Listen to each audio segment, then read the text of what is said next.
Hello, everybody, and welcome back to another podcast. Today, I am rejoined by my first returning guest today. It's Sammie Spectrum Patronum on social media, who is a teacher, a special education teacher, who shares loads of things actually, but lots of stuff around communication.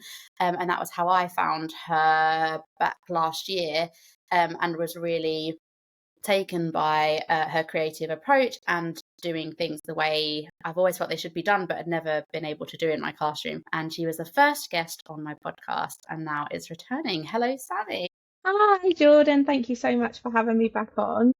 Of course. It was actually such a good conversation, and I felt like it could have just kept going and going. So I feel like Yeah, it's only right that we get you back on. We talked a lot about communication. I'd like to talk about communication again today. It is definitely at the forefront of my mind this year and has been something that I've been really working hard on. And I feel like even since the last time we chatted, lots of things have changed in that sense in my classroom, mainly from these kind of conversations that I'm having with these experts and kind of self-reflection in that way and making those changes. I'm wondering though, has anything changed in your classroom since we last spoke, or what kind of has been your focus this year, I suppose, of what you've yeah. been working on? So this year,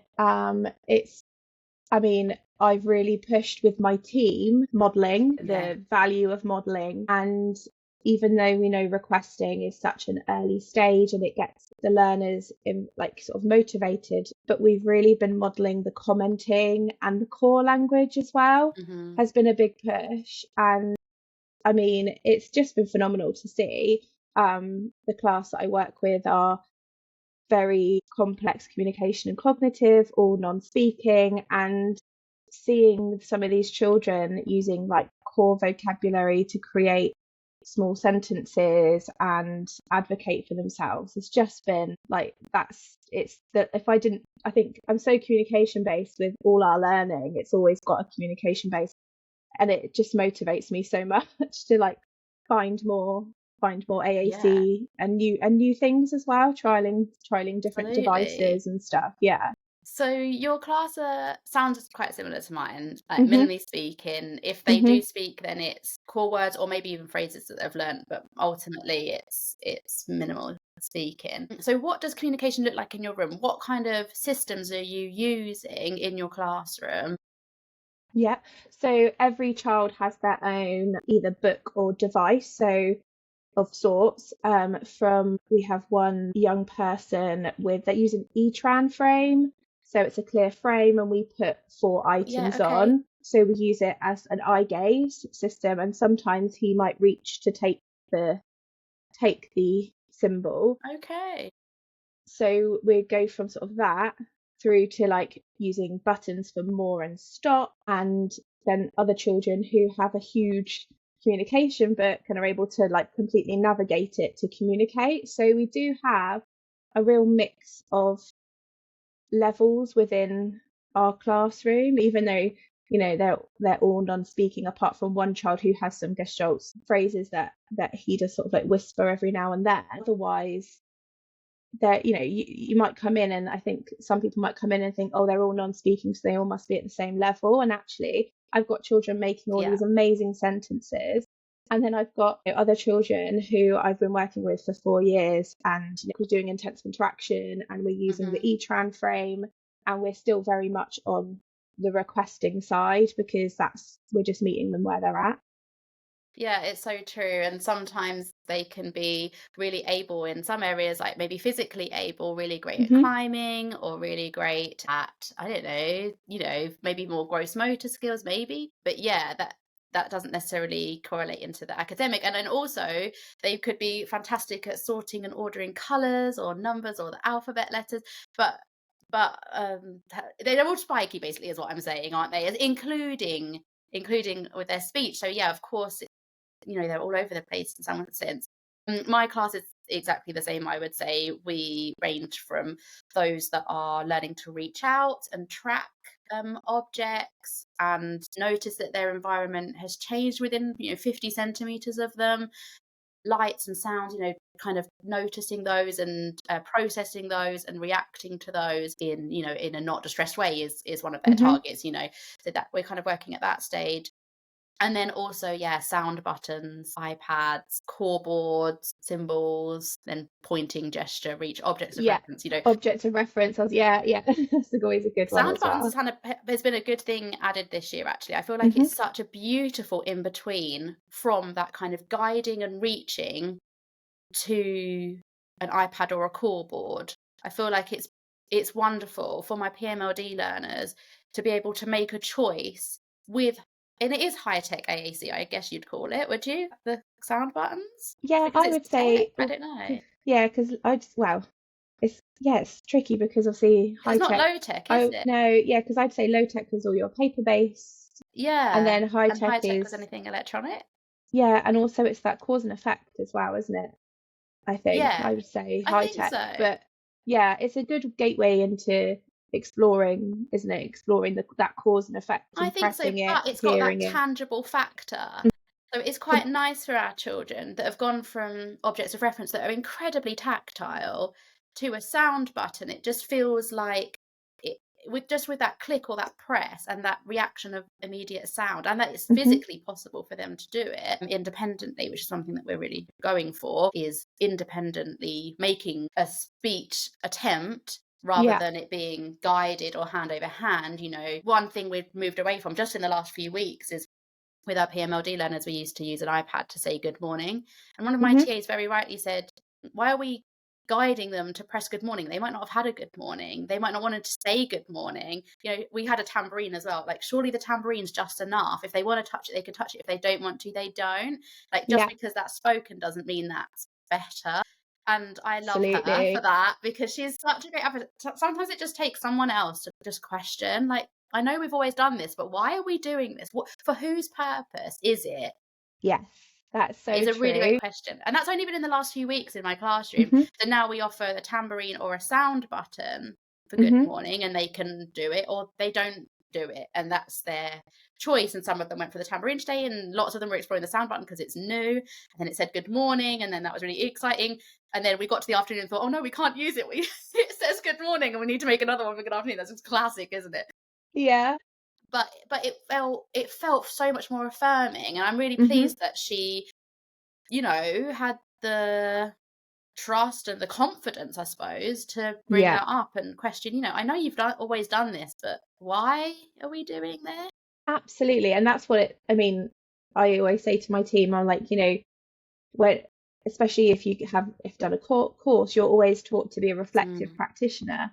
And then that needs to continue, however many years into doing the job, things don't stay the same. And, we all evolve and we learn different things and we sort of understand more like body autonomy and all that sort of thing. And one thing that we've really taken on board is rather than hand under overhand, we're doing hand underhand. So we're offering our hand, especially for our learners who can't make a pointing finger, but they could make a choice out of lots of things, but they might be hitting and touching like 5 symbols. So, offering our hand, and then they are able to request using our hand. And actually they've got that choice and we're not, controlling their hands. They've got that choice. And that has worked so well with some of our yeah. learners. It's, really good. And that's really interesting what you said about your one of your support staff, because that came up in my school a couple of weeks ago. We had an AAC person come in and we were talking about how actually for some children in some classes and some settings may only see a sound button. It's a routine, it's that routine. And we press the sound button in the morning and it says good Hmm. morning. And that's what the sound button is for. And it may not be used for the rest of the day. Or Hmm. like I've got one up by the sink area to request a drink if in case like, a child's stuck there and they don't know what to do, so they can request a drink. We've got one by the outside door so they can press to request to go outside. And actually, I thought, yeah, if you're only using it in certain situations, they may think that's all that it's for. It's just that, and nothing kind of happens with it. Like you've got the cause and effect is just the sound, Totally. but it is also then, I suppose, them learning that not every time, not every interaction is a request. So it's kind of mixed, isn't it? Really? True, but also, like, I feel like starting with good morning just seems a bit weird because that Yes. definitely isn't the most important thing for them. Yeah. It's It's like all definitely the more please and important for thank yous, us. isn't it? Yeah. Absolutely. Like, why would we start with good morning if that's going to be, yeah, why is that the most important time? I guess it's because it's the one that I see most, because often, I've kind of got two classrooms in a way, and they kind of go Yeah. off and do theirs and I often do it. So it's a time when we're all together, and I feel like they want to celebrate their communication and their progress and all of those kind of things, I Yeah. guess, is why it's happened. And better at a time than no time. But yeah, I totally agree that it just seems very odd that that's kind of how it's happened. Yeah. And we've got a finished button as well. So we've got finished and good morning, which seems a very odd start, but we'll get there. Oh dear. I was just saying before we pressed record that I've had a very overwhelming day today. My classroom has been incredibly loud, and not from vocalizations necessarily, although there was a bit of screaming, happy screaming. It's from AAC stimming. Yes. So this is new for us because we had 2 users of AAC that were provided with a speech language therapist. But this week we have amazingly been provided with Proloquo on all of Mhm. our iPad apps. So every single adult and Wow. every single child has got Proloquo, which is amazing. But it also means all starting at once, means all the children are exploring it, which is really exciting, and they're really motivated Yeah. by it. And one of my lads today, for the his first day with this iPad, and he walked it around and he brought it with him everywhere, and he was typing out, he chose to type out what so he can spell, he typed out what his timetable was. He's just decided this is what it's going to be, and everywhere went around the day, he was like almost adding it to the list of what he'd done, and then listening to what he'd done that day, and then doing the next thing. It was just so beautiful. It was wonderful. That's But that's my fantastic. goodness, there was so much robotic sound. And when they press all the buttons and then hear it all back, Yeah. all at once, but they were all doing it. And I've been trying to teach over this the whole time, watching me feeling incredibly overwhelmed, my staff feeling incredibly overwhelmed, not wanting to speak over it, but naturally you do. So it's been very overwhelming, but also in the back of my mind, I'm like, they're exploring it. It's their voice. We can't control it. I don't want to be controlling, or, I don't want to build compliance. I want them to have free access. But my God, it was so overwhelming. So have you found that? Do you have any tips? Am I being too loose with it? Should there be some boundaries? I just need help, because my God, today was wild. I mean, fair play to you, because I think absolutely agree. There's that like period of time, I think, when somebody gets access to a device where you have to have that exploration, the explorative phase. But the fact that it was all on the same day must have been extremely overwhelming. I'm just like imagining like being in a toy shop and everything just going off at the same time. Yeah, we had constipation and bath and toothbrush chat over this side. I Yeah. had animals over this side. I had colours behind me. And numbers. Yeah. It was all going on. It was very exciting, and it was lovely to hear their voice and lovely to hear what they were choosing to Hmm. express, and explore, because they very much were excited about different parts of the app, which was Yeah. lovely. But it was, I looked at my team and just, I felt bad. I felt bad because Yeah. we're all going for this, we all know that they need to just explore it, and we Yes. will get to a functional use eventually, but yeah. Yeah, absolutely. And I think there's probably a sense of novelty around it as well. And whilst exploring something new and having it all to themselves, because in my classroom we have one iPad with grid on, and then I also have like some Go Talks, and then obviously each child has a paper base, a low tech communication aid as well.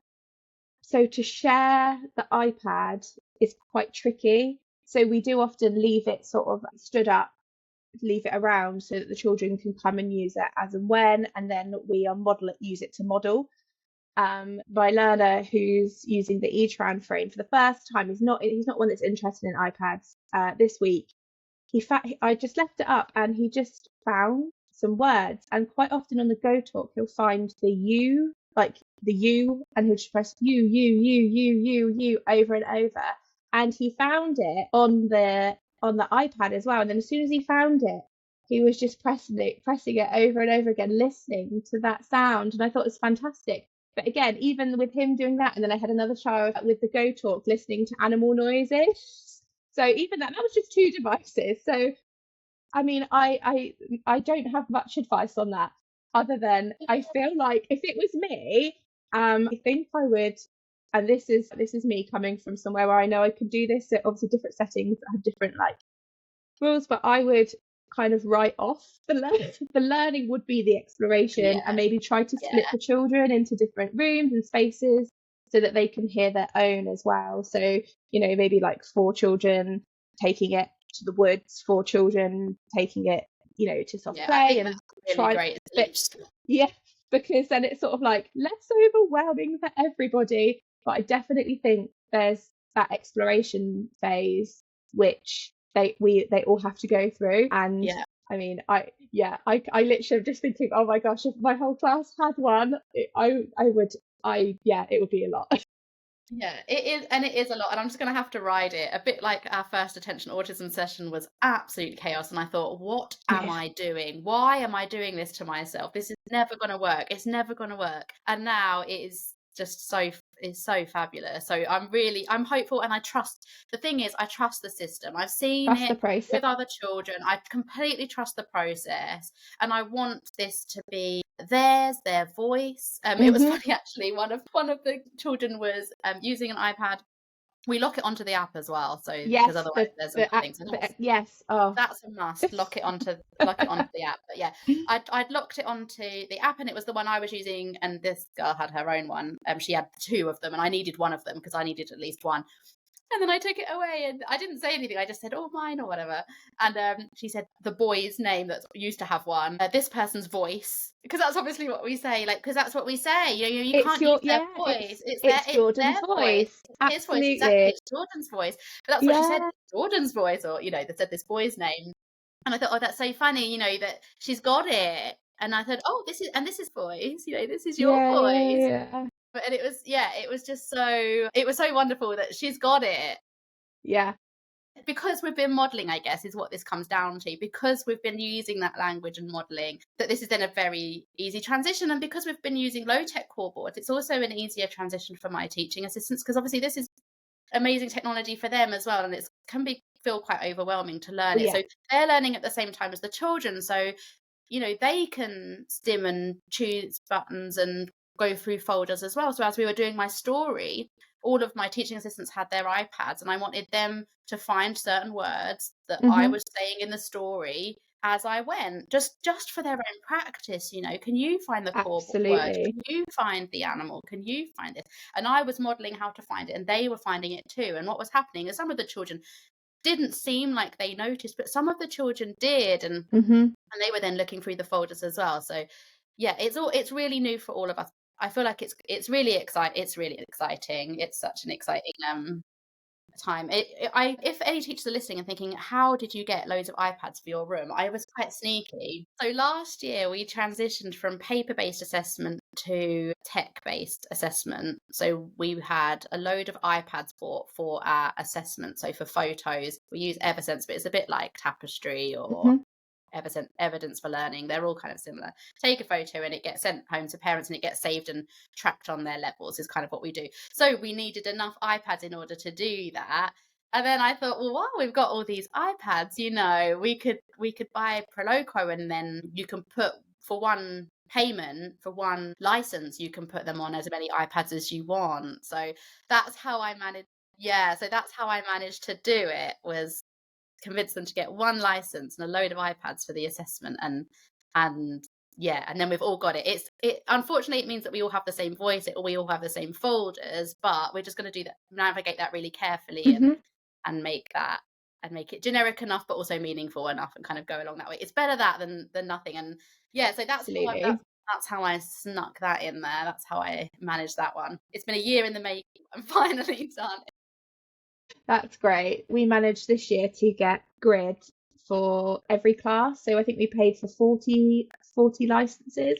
That's huge. That's a lot. And it came out of the communication budget. And obviously, I'm the communication lead. And I think the finance team were a bit like, oh my goodness, this is a massive chunk of your budget. And I said, look, if an iPad breaks, the iPads are under, through a school scheme, so they get them replaced. I said, and we can just move that license, Whereas if the Go Talk breaks, that's £250 and it's broken. And I was like, you can't put the price on the children's voices.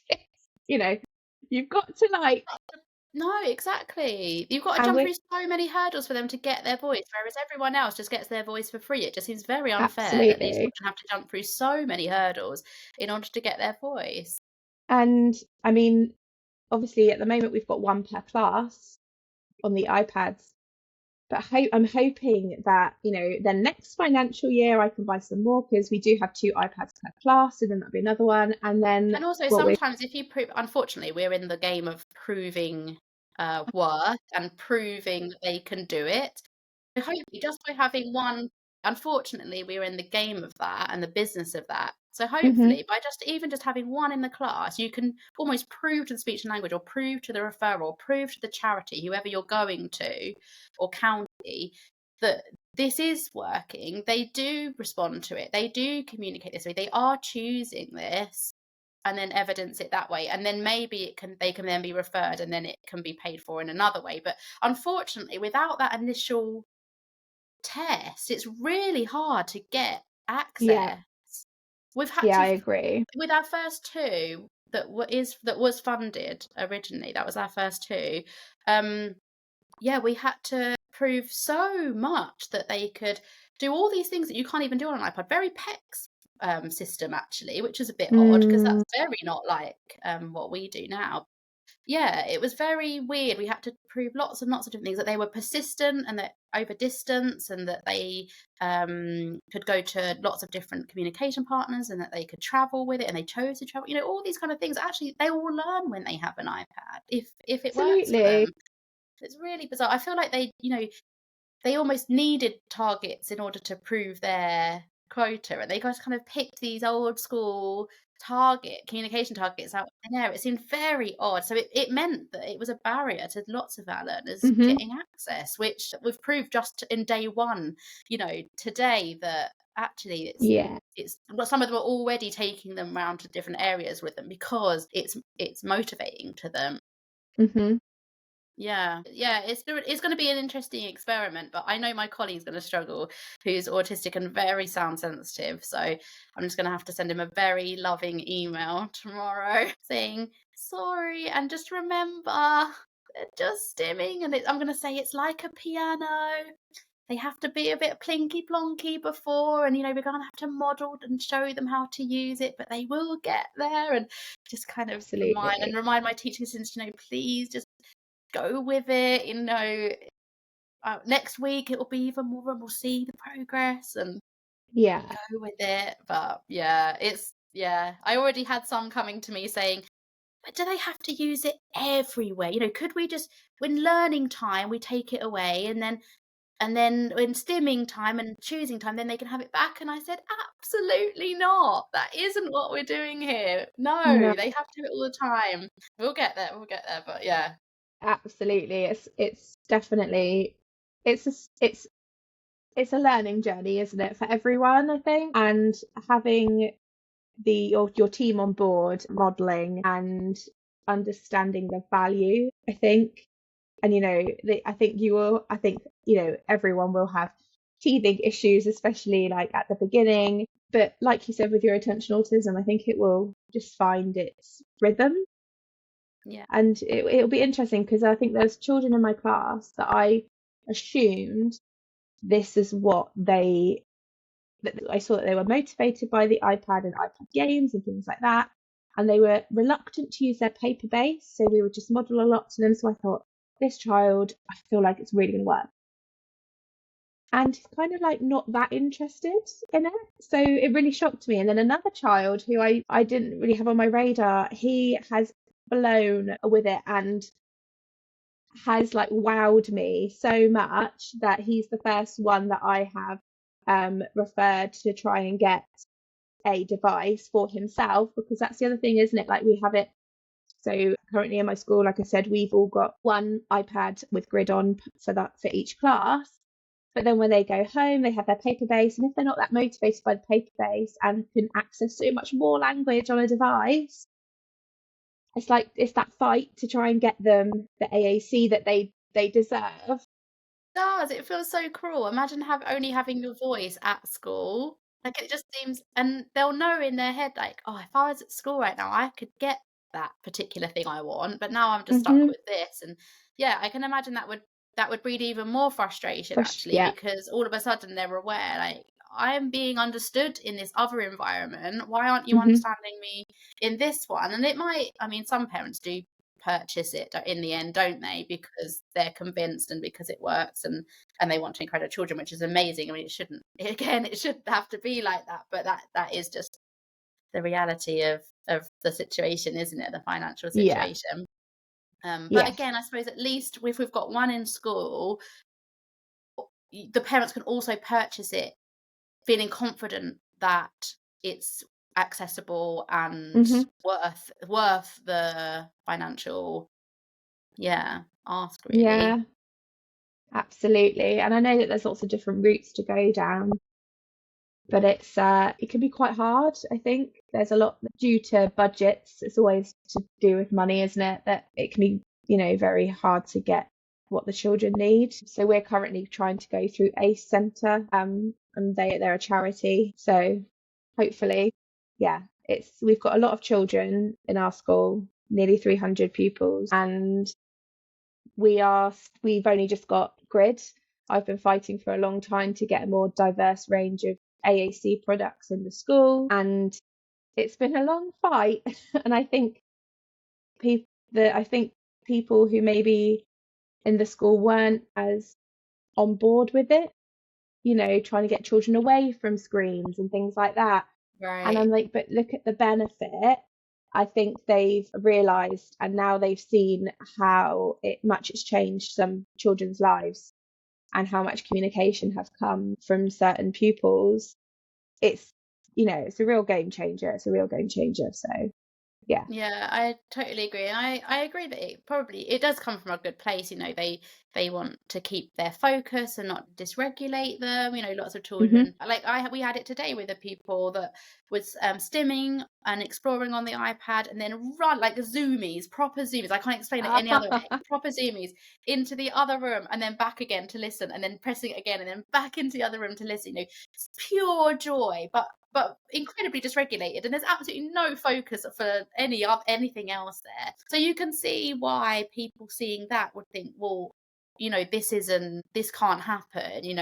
He won't be able to learn anything else, and actually is incredibly dysregulated. And then of course you look at sensory diet stuff there, don't you? You use Yeah, weighted blankets and movement and all of that kind of stuff around it. And also know, they might not just do that forever. It might just not be just stimming all the time, as long as we're modeling what else we can use it for.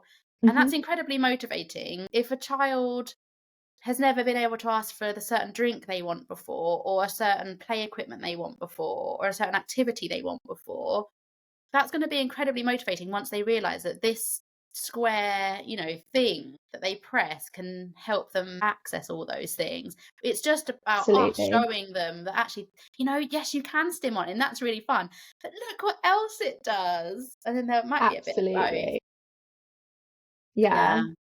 And I totally agree. Like it's about the access and actually and I find making individualized communication books really tricky because I think I am choosing what words you are communicating. I am choosing your voice for you.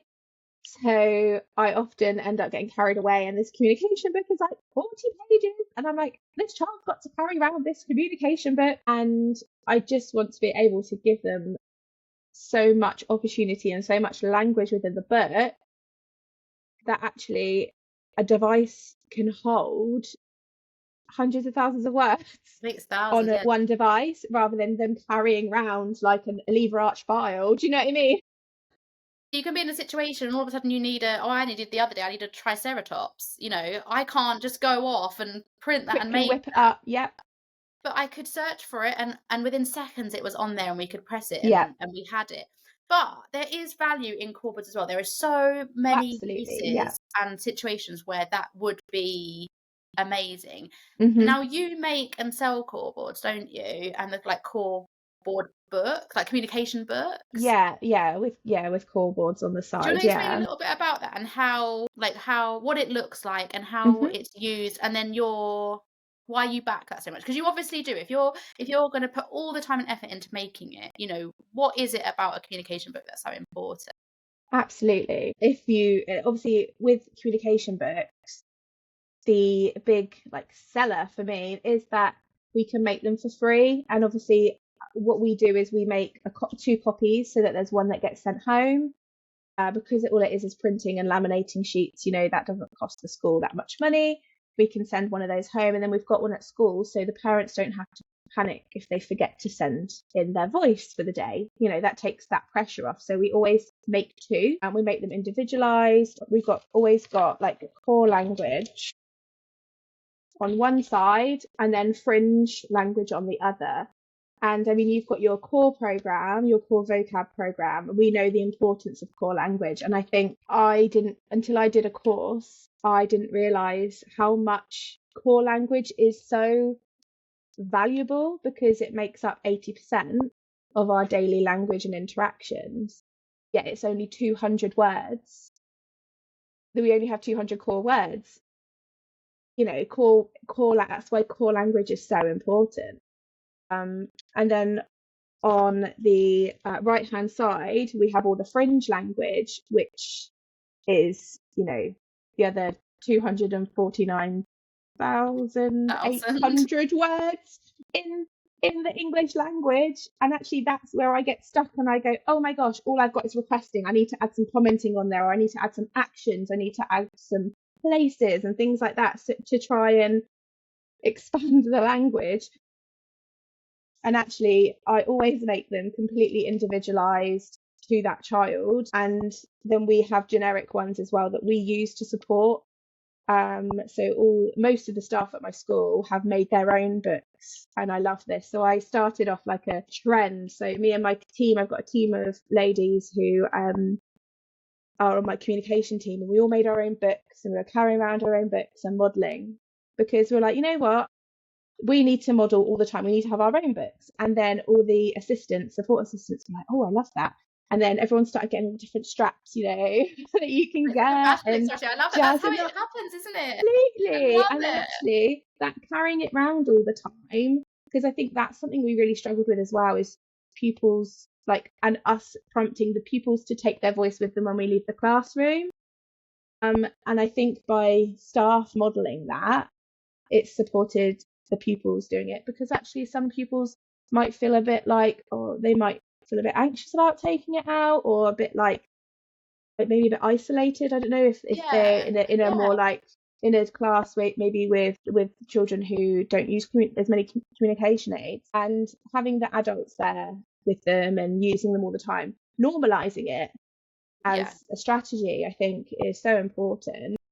But yeah, a core, going back to core, when I found out that it was 80% of our language, I do this activity whenever I give training, where I give every adult a core board, and I say, right, you've got 2 minutes. I want you to see how many sentences you can make with these 30 core words. And actually, everyone always comes up with so many different things, and that you can use in different contexts.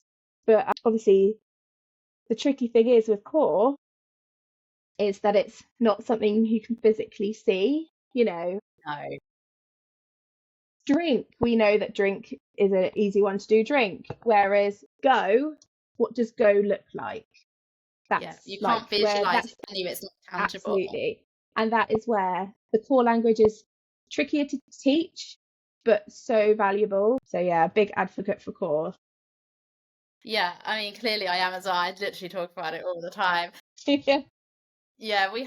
Yeah, I agree. And then you have tabs at the bottom, don't Oh you? So yes, yeah, it's easy to navigate through. If you're thinking, oh my God, but it's so many pages, actually there's tabs at the bottom and they've all got their little, there might be a yeah, food one and an outdoor one. And absolutely, like a sensory one and like a care page.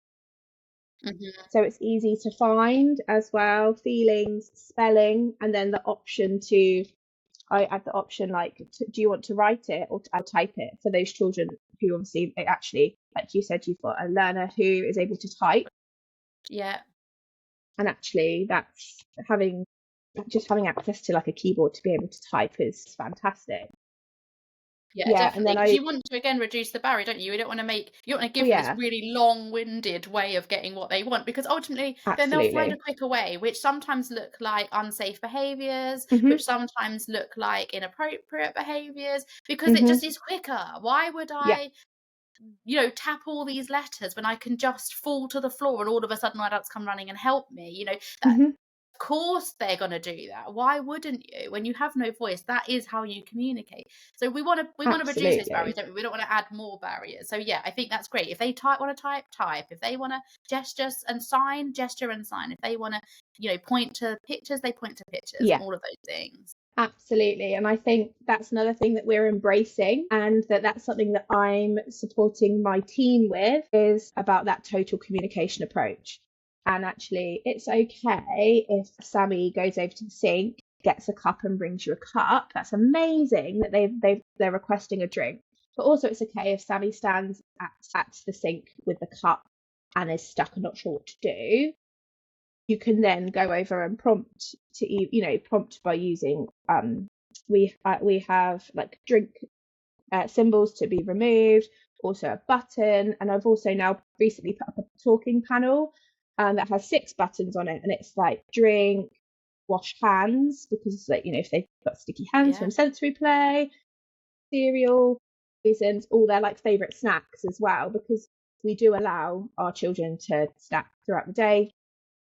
um we always want them to feel that they can request those sorts of things. And actually it's just about that, like recognizing where you can support the children, but it's like allowing them, if they're working on creating a sentence, that's okay, but it's still okay for them just to hand you a cup. And I think sometimes some of my support staff have struggled with that, because they're like, oh, but their target is to They make a can. sentence. Yeah. And it's like, Yeah. that's fine, you can extend that, you accept that form of communication, go over, help them with a drink, and then model that. I want drink, or I'm thirsty is something else we're trying, is moving away from just like I want, so like I'm like labeling how we're feeling. I'm Feel. thirsty, I need a drink. So yeah, Yeah, it's so true, and again, it comes down to modeling, doesn't it? And absolutely.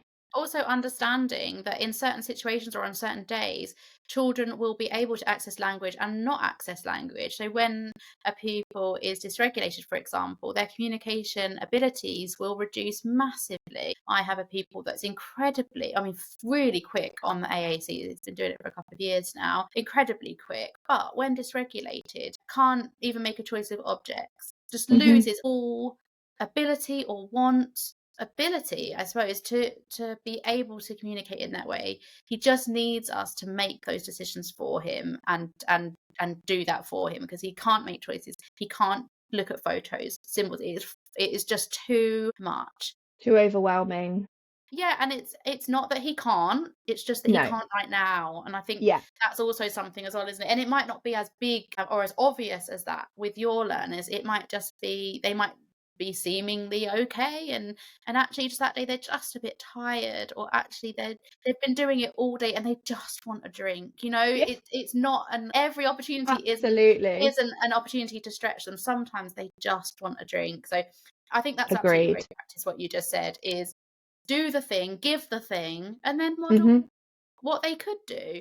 Yeah. We have people in our class who self-harms, and self-harms to communicate. So self-harms to get wrapped, or self-harms to get access to a chair, or gets access to a Hmm. thing, or it is communication. It would be awful for us to, while she's punching herself in the head, to go and get her AAC, model what she What do you wants. want?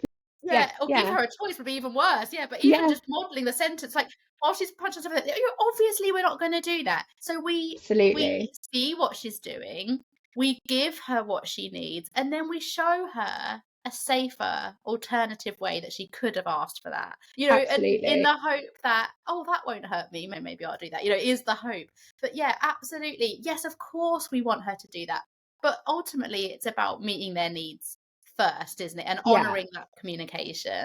absolutely. And what you just said there is something we completely honour in our class as well. And across our school, it's regulation before communication. Yeah. We know communication is so important, and obviously behavior is a form of communication. I just, and I, whenever we have behavioral communication training across the school, we always say at the end of the day, if they are dysregulated in any way, then that the first thing to almost go is that communication, the ability to communicate effectively or in their way that they would when they're regulated, because they are no longer regulated. So you absolutely need, you take your priority is that regulation, not the teaching of communication within that moment. Exactly. And I spoke to a speech and language therapist only last week, and it was amazing how much we spoke about sensory circuits, sensory diet, Hmm. sensory integration, because it's not separate. It's so interwoven into communication. So interwoven. If they aren't regulated, they cannot communicate. So of course speech and language therapists are going to spend a lot of their time regulating children so that they can communicate. It just makes sense. But listening to her and all of her, methods are incredibly occupational therapy, looking and sounding. And yeah, of course they are. But I was taken aback by that, thinking, oh, Yeah, okay, yeah, of course we have to do it all. We all have to do it all. Whereas I thought it was, oh, I'm a special education teacher, but I'm also this and I'm also that. And it's like, we all are. Because without one, you can't do the other, and vice versa. Yeah, so I just thought that was an interesting thing that I got out of our conversation last week was, yeah, what you've just said is that regulation is key, isn't it, in all of this? absolutely. Yeah. It's one of those things that it underpins everything. And I mean, we're always changing our timetable. I quite often get asked online like about my timetable and how my day looks, and I Yeah, think often. it's really hard to, but because we change it sometimes daily basis, or like we're like day to day, it's depending on what the children need. And at the moment we're getting a lot of children coming in dysregulated and after their transition into school, and we are closing the blinds, we've got our LED like calming lights on, we've got their favorite things out.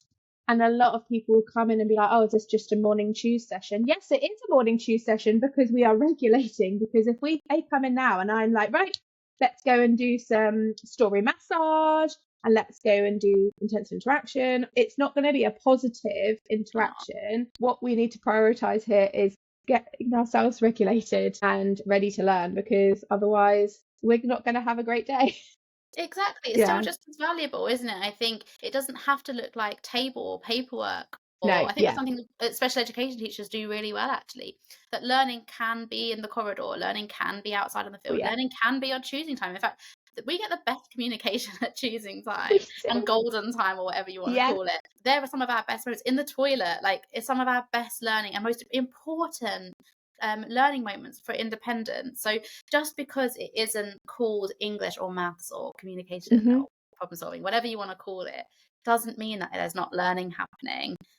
Because actually, it's some of the most important lessons for our learners happen around those subject areas. The subject Yeah. areas are kind of the fluff, um, Yeah. Yeah. really. And actually, it's about care needs, it's about teaching independence, about teaching communication, teaching about to advocate for their sensory needs and regulation. It's all of those things. It has to be. We're constantly saying we meet care needs first and then we learn. And sometimes, Nice. Yeah. some weeks, we've just met their care needs, actually. And that is okay. Absolutely.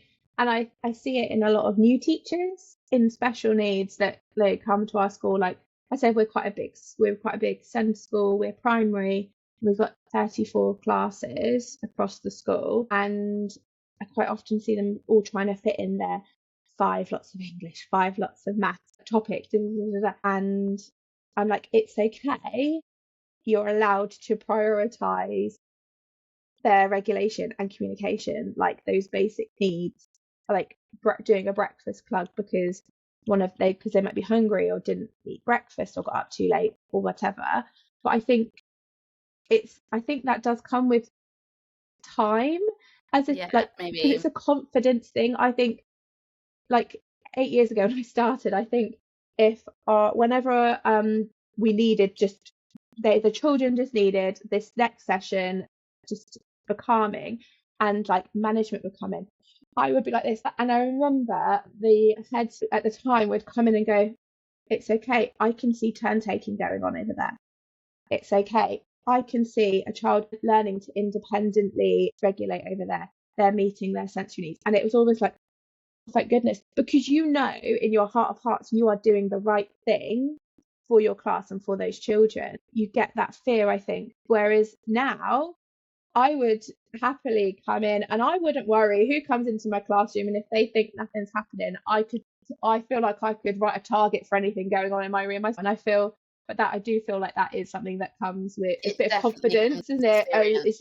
And Yeah, experience, that's it. Yeah, it's hard, I think, at first, because I think you're like, it oh my does. gosh, I need to do all of this stuff. Exactly. Yeah, it does. It's also trial and error, isn't it? Like lots of my, what some people would call in between kind of time, like choice time and Hmm. intense interaction, maybe, and physio. We just put it in the timetable as a lesson. So physio isn't extra. Physio is PE, for example. And the Yeah. communications from the speech and language, their target communication targets from the speech and language therapist aren't extra or additional. They're embedded in the Yes. lesson, and it just makes it so much easier. Their IEP targets aren't extra, they're things we're already doing, because otherwise Hmm. it's just extra work for yourself. So I think that comes with time as well, doesn't it? Of, well, why are we doing two things when actually we could just do one? The visual impairment targets that come from a guy that visits once a year is Yes, embedded in it's is embedded. embedded Absolutely. in their communication targets. Science today looked very much like intensive interaction, and maths looks very much like, that we were sorting and organizing, but we were doing organizing of a sensory circuit, really. We were in that kind of Hmm. stage, and all of those kind of things. It doesn't have to be extra when you're seeing all the, the core, like people saying, how does the core word, how do you fit it into your timetable? I'm like, it's English. It's Yeah. just English. Like, it isn't Yeah. extra. It's just English. Or it can actually be any of those things. Like, it could be creative. It could be, problem Yeah. solving. It actually, again, we've got the luxury of, it's very cross curricular. We can fit it in Oh yeah. wherever, we can call it whatever. Um, yeah. So yeah, Yeah. well, think about the needs first of your children, and then name it what you want, rather than thinking of the subject name and trying to fit the children's needs to that. Absolutely. I was just about to say the same thing, actually. I said it on my timetable, like I used to put on like maths and things, but actually the phase of teaching that I'm in at the moment, I have a mix. We all have mixed age groups. So we have mixed, and we have created an individualized bespoke curriculum for these children. And we don't do maths and English. It's called like My Thinking.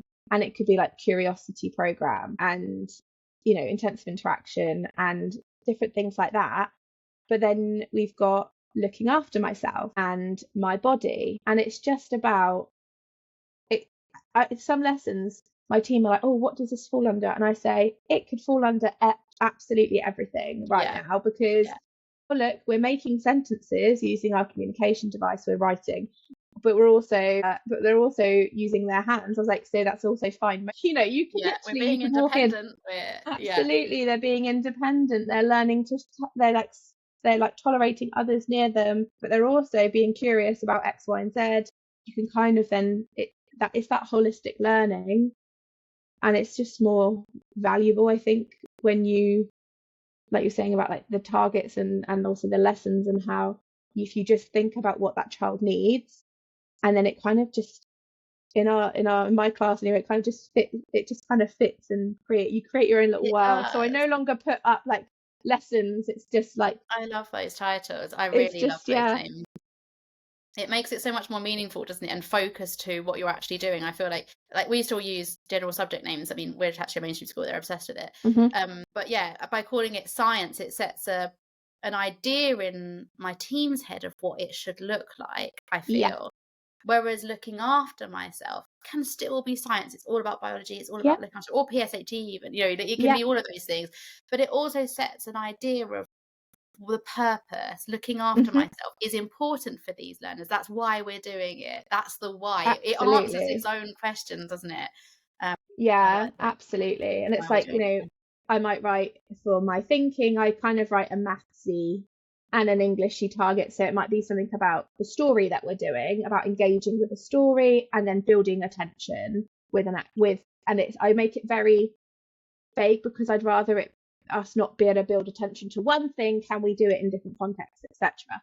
And I think, like, when we at my class absolutely love story massage. So we do story massage most days because they just engage with it and they Send you love some it. of mine It's with stories. I love writing them as well. We're doing Three Little Pigs It's at the moment, so so I just fun. wrote one about the three little pigs, and they are absolutely loving it.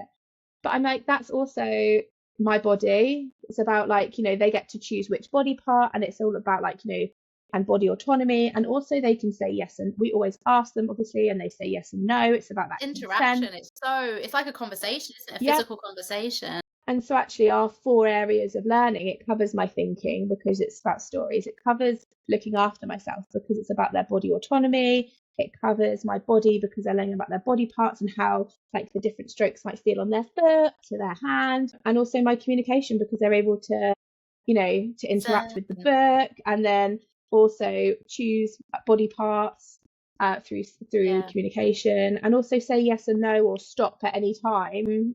And I just think that's what, like, the holistic learning is all about, And really. I feel like the lessons where I do strip it back like that, do Hmm. one thing and repeat it often. I'm sure you repeat Yeah, that often yeah. as well. With those lessons, they're a joy to create, for example, because you're thinking of your learners when you're creating them. So it is an absolute joy, and you're really excited to share it with them. But the actual lesson is an absolute joy as well because it's completely at their level of understanding. It's completely tailored to them without making it seem like I'm going to teach a lesson now, and then being Hmm. disappointed when they can't access that, or when it feels a little bit chaotic, or when they're running in and out. I Hmm. was subject to that today. I'm going to hold my hands up. I was really trying hard to teach. I can't even remember what I was trying to teach. It was something on the whiteboard, sequencing with patterns. And it was Hmm. on the whiteboard, and I wanted them to sit in a horseshoe shape and take turns on the whiteboard, and they were all running in and out, and they were using their AAC to stim, and it was all a little bit crazy. And thinking about it now, it was because I was expecting them to do it the school way, academic way, and actually Yeah, there was so many better ways to teach sequencing of colours and sorting of colours that is their way, that is their toys or their colours or their maybe it might people might be doing it on the iPad, some people might be doing it outside, some people might be doing it with little dolls and toys, and that they'd have been far more motivated by that. And I wouldn't have been feeling overwhelmed or, whatever, and disappointed that it didn't work out and all of those kind of things. Actually, if we go with, how are they going to be motivated by this? Are they going to enjoy this? Is this going to be inviting to them? I always say if a lesson doesn't work well, or if they don't want to join, if they're not choosing to join a lesson or engage in a lesson, it's because your lessons plan's rubbish. yeah. I Yeah, hold my hands up. That was me today. My lesson wasn't interesting to my learners. It would have been interesting to some. It wasn't interesting to my learners. It wasn't meeting their sensory needs. It wasn't inviting to them. It wasn't motivating to them. So then I was left, they had a lovely time, but I was left feeling deflated and yeah, disappointed and, oh, that didn't work. What am I going to do? And, I'm the worst teacher ever, all those kind of things. You think, and actually it wasn't, it was just the wrong lesson plan for my group of yeah. learners. And that is what it It's is. Don't you find that, like, I do that every now and then, and I don't know why. I might see something online another teacher's done, and I go, oh, that's such a lovely idea. Or I'll speak to another teacher in my school, and I think I'm going to try that. And I sit there and I literally just look at my support staff like, What why am I have you even doing? bothered? What am I doing? Because I'm like, I'm trying to maybe do something that I think, well, they would enjoy, but it's either not engaging or they don't have the attention for. And actually it is about, that's like that teacher, like you kind of getting back into that teachery. Sometimes I don't feel like a teacher. That's what I say to people. I No, that's often true. don't feel like a teacher because we do one circle time a day, and that's for snack, because we actually don't do good morning circle anymore. We just do snack. And sometimes, if we're regulated enough, I'll try and do a sensory story, a very quick sensory story, because we struggle to attend and we have a horseshoe table because my children need something to lean on, and then they've got their, like, if they're set on a ball, they've got like a bit of more stability.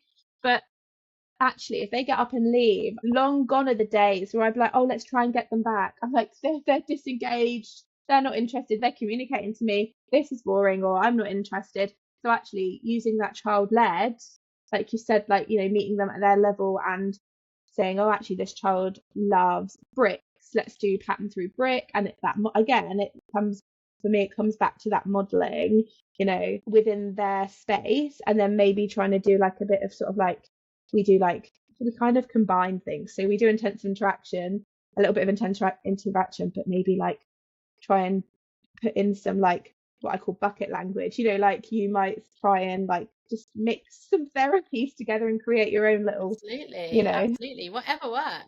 And the point Yeah, is if it's child-led, then they're gonna be motivated by it because they're leading it, aren't they? And I think that's where yeah, I went wrong today. But just know that if you're listening to this and you think, "Oh my God, it's Sammie and Jordan," just know that my God, do we feel that too? You know, we're out here, we put in ourselves out here because we've got the experience and we've tried and tested all these things that we've kind of, we've done all the hard work. We've failed all of the yeah, time so that hopefully you don't have to as much as we did and still do yeah, though. And yeah, sometimes what I say is very different than what I do in practice. And then I watch something back, even it might even be my own Instagram, and I think, "Oh my God, yes, that's what I should have done today." yeah, It just happens. absolutely.